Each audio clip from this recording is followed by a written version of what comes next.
4? Okay.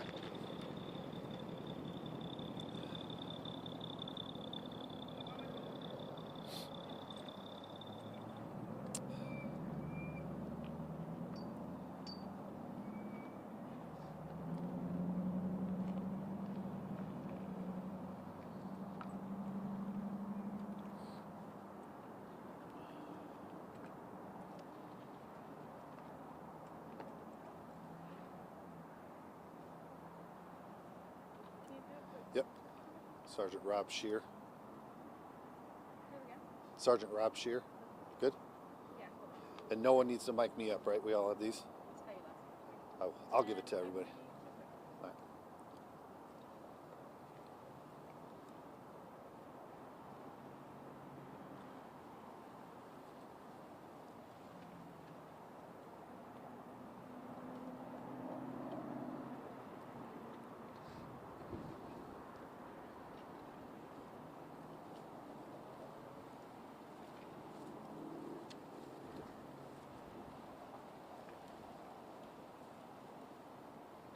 Good to go. All right, we'll get started, everybody. First off, my name's Rob Shear, R-O-B-S-C-H-E-R-E-R. I'm a sergeant with the Phoenix Police Department's Public Affairs Bureau. Obviously, first off, thank you guys very much for your patience, and to the neighbors in this area, thank you for your patience up until now and for the next few hours while we're out here.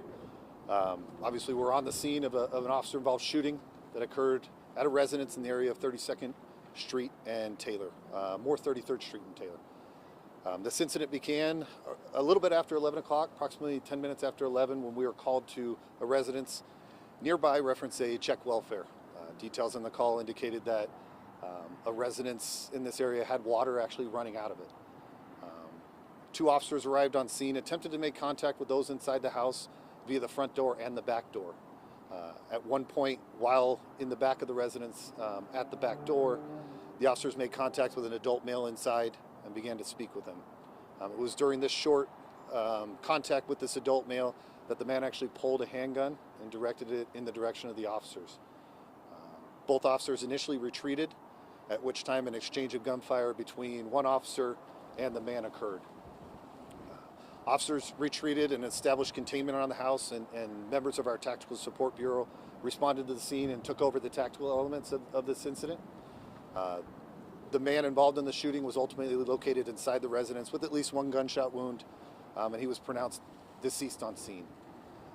At this point, as in all these incidents, there's kind of a two-pronged approach investigation-wise.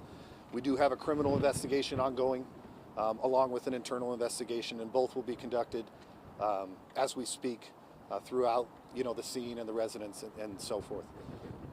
And again, as in these scenarios, this will take a good amount of time, at least a couple more hours. We appreciate the patience of the neighbors inside this area. We understand the difficulties of us shutting down the area, but we're going to go through this investigation. We're going to do what we do, make sure we don't overstep anything or miss anything. We do have body-worn cameras that were activated on both the officers that were involved, so we do have that element evidence-wise.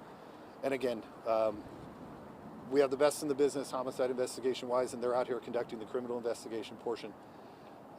And I'll take any questions.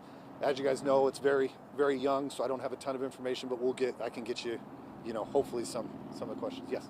You said that both those officers were treated and then they exchanged gunfire. Who shot first? That'll be part of the ongoing investigation.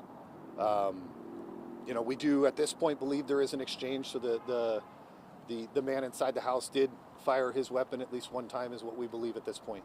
Obviously, specifics on that and confirmations of all that as far as who shot first, and if the man did in fact fire, will be, decided at the conclusion of that investigation. Hopefully, at that 14-day mark, we have our transparency policy, our 14-day, when we release our critical incident briefing.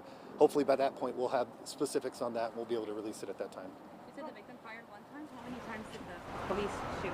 At this point, we believe the victim or the man fired at least one time. I don't have specifics on. I know the officer. We had one officer fire multiple rounds. Specifics on that, I don't have. Yes. From the time when the officer involved shooting happened until you guys were able to enter the residence. How long was that period of time? It was a little bit more than an hour. And in situations like this where there's a critical incident or a violent interaction like that, patrol officers are going to back away and establish containment on a residence and wait for our Tactical Support Bureau, who have the tools necessary and the training and expertise necessary to handle kind of a larger tactical scenario, which is what happened today. And follow-up question, were there any residents inside the home besides the male? No, the man was the only one inside the residence at the time. Is it believed that gunshot wound was external or self-inflicted? That'll come from the investigation, and hopefully again at that 14-day mark we should have an answer whether that was a self-inflicted wound that the man suffered or was actually a shot from an officer. Was he the one that called about this water issue? Was it another resident? And when the officers arrived, did they actually see any water coming out? And why were officers going to the back? Yeah, not there's just the front of the entrance? Yeah, there was definitely you could tell there was water coming out of the residence. From the front, the rear, the front? From both. There's water on both sides of the residence. Attempt with the residents inside the house was that was attempted at the front first and then at the back. And in situations where we're called in for kind of a check welfare, we're going to do every means we can to attempt to make sure the people inside are okay. This is a call that officers are responding to where they're not expecting. This isn't a shooting call. This isn't a fight call where there's kind of a violent interaction going on beforehand. This is kind of a check welfare where we're coming out to make sure the people inside this residence are okay. These officers didn't necessarily expect a violent encounter. And not that we go into scenarios expecting it at times, but this was one of those where, we're going to make sure someone's okay. And that's what they were doing at that time.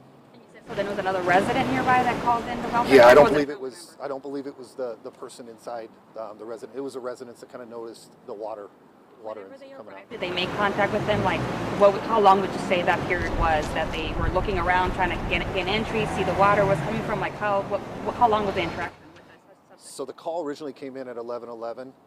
Contact or the officer involved shooting happened around 11:25, 11:24. So that includes obviously response time to get to the address, attempt to make contact at the front, make contact in the back, and then a short, verbal contact between the man and one officer before. Was it resolved where the water was coming from? We solved it by turning the water off to the residents, but that specifically hasn't been resolved now. Do you have any details about the conversation that led up to the shooting? No, I don't have specifics on that. I can tell you it was, there was an element of, hey, this is why we're here. Is everybody okay? The water's running type thing. It was that type of conversation prior to the man producing a handgun. And do you have any, do you know if any of the officers with the special assignments unit fired their weapon as well? No. We had one officer. It was one of the original patrol officers that responded to the scene. So anything else? Go ahead, one more. I was just saying, any prior history with this residence? I'm not specifically aware of that. Anything else I get to include names and things like that, I'll get out to media advisory. I should send it out fairly shortly, and I'll see if I can release names at that time, and then obviously I'll update as we go forward.